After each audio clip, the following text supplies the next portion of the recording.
এবার লালসার শিকার হলো 10 বছরের এক ফুটফুটে নাবালিকা। একই আর্যিকর আবহে গোটা বাংলার রীতিমতন অগ্নিগর্ভ। তার উপরে ফের একই চিত্র বাংলাকে কালিমালিপ্ত করল। ঘটনাটি ঘটেছে তুলতলির মহিষমারি হাট সংলগ্ন কৃপাখালী এলাকায়। জানা গিয়েছে গতকাল অর্থাৎ শুক্রবার সেই নাবালিকা টিউশন পড়তে গিয়েছিল, কিন্তু কে জানতো টিউশনের পথেই তার জন্য মারণ ফাঁদ পাতা রয়েছে। সন্ধে গড়িয়ে রাত হয়ে গেলেও নাবালিকা বাড়ি ফেরে না। ওইদিকে বাবা মা সন্তানের চিন্তায় হিতাহিত জ্ঞান হারিয়েছেন, মাথায় চেপে বসেছে দুশ্চিন্তা। একই কলকাতার বুকে এমন ঘটনা ঘটে গেছে, তার উপর মেয়ের নিখোঁজ মায়ের বুকে তোলপাড় করে দিচ্ছে। কিন্তু শেষ পর্যন্ত নাবালিকার আর বাড়ি ফেরা হলো না। তার দেহ উদ্ধার হয় একটি খাল থেকে। জানা যাচ্ছে কোচিং থেকে ফেরার পথে নরখাদকের শিকার হতে হয় তাকে। মানুষের লালসার হাত থেকে বাঁচল না একরত্তি মেয়েটি। যেখানে তার পুতুল নিয়ে খেলার বয়স, সেখানে পশুগুলো তাকে পুতুল বানিয়ে ছিঁড়ে খেলো। তথ্যসূত্রে জানা গিয়েছে প্রথমে নাবালিকার উপর শারীরিক অত্যাচার করা হয়েছে, তারপর তাকে খুন করে খালে ভাসিয়ে দেওয়া হয়। কিন্তু এবারেও সেই প্রশাসনেরই গাফিলতি। জানা গিয়েছে বিষয় প্রথমে কুলতলির মহিষমারি পুলিশ ফাঁড়িতে অভিযোগ করতে যায় নাবালিকার পরিবার। অভিযোগ তো নেয়নি, সেই সাথে নাবালিকার পরিবারকে হেনস্থা করা হয়। এরপর জয়নগর থানায় অভিযোগ করে নাবালিকার পরিবার, কিন্তু যতক্ষণে অভিযোগ দায়ের করা হয়েছে ততক্ষণই সব শেষ। পরিবারের অভিযোগ, যদি পুলিশ প্রথম থেকে বিষয়টিকে গুরুত্ব দিত তাহলে তাদের মেয়েটিকে বাঁচানো যেত। ইতিমধ্যে এই ঘটনায় উত্তপ্ত হয়ে পড়েছে গোটা এলাকা, এমনকি বারংবার প্রশাসনকে দুষছেন তারা। জয়নগর থানার রীতিমতন অগ্নিগর্ভ, এমনকি রাস্তা অবরোধ করে বিক্ষোভ করতেও দেখা গিয়েছে জনতাদের।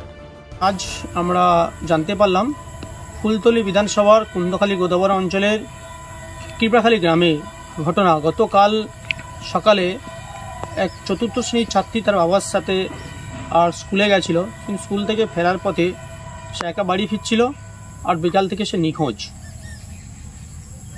রাত্রে পরিবার সহ আর বাড়ির লোকজন ক্যাম্পে গেছিল, মুন্সিপালিটি ক্যাম্পে, পুলিশ ক্যাম্প, কিন্তু তারা কোনো গুরুত্ব দেয়নি।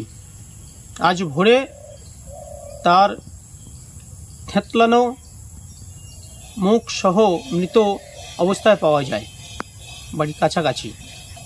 যেটুকু আমরা জানতে পারছি, সেখানে কিছু মুসলিম ছেলে তাকে কিডন্যাপ করে তুলে নিয়ে যায় এবং বেশ কয়েকজন এই ঘটনার সাথে জড়িত তাকে রেপ করে মেরে ফেলে দিয়ে গেছে।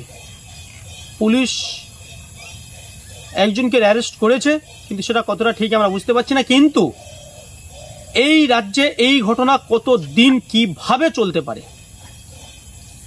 এই রাজ্যে একটা মহিলা মুখ্যমন্ত্রী, আর সেই রাজ্যে দিনের পর দিন এই ঘটনা, এর বন্ধ হবে কবে? এর শেষ কবে আমরা জানতে চাই। পরিবারের উপর চাপ সৃষ্টি হচ্ছে। আমাদের কাছে একটু খবর আছে, কুলতলির এমএলএ গণেশ মণ্ডল এবং তার লোকজন এ উঠে পড়ে নেমেছে, যাকে পুরো বিষয়টা ধামাচাপা দেওয়া যায়। পুলিশ মানুষেরও প্রতিবাদী, মানুষ যারা প্রকৃতির বিচার চাইছে তাদের উপরে অত্যাচার, লাঠিচার্জ চালাচ্ছে। একটু খবর আমাদের কাছে আছে। পুলিশ তুমি কবে শিক্ষা নেবে আমরা জানতে চাই, এবং এই বিচারের জন্য আমরা সর্বতভাবে পরিবারের পাশে আছি। এর শেষ পর্যন্ত আমরা এই পরিবারের সাথে আছি, আমরা আছি। এই অন্যায়ের প্রতিবাদ আমরা করবই, এই অন্যায় আমরা রুখবই, এবং সারা পশ্চিমবঙ্গের মানুষের মতো এখানকার যে জনগণ, সাধারণ মানুষ যেভাবে রাস্তা নেমেছে, আমরা তাদের সাথে আছি।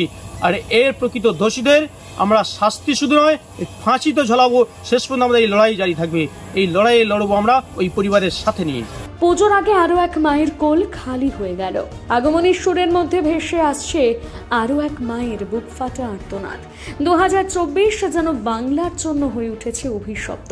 কিন্তু প্রশ্ন, আর কত বলিদান পেলে সরকার এবং প্রশাসন নড়ে বসবে?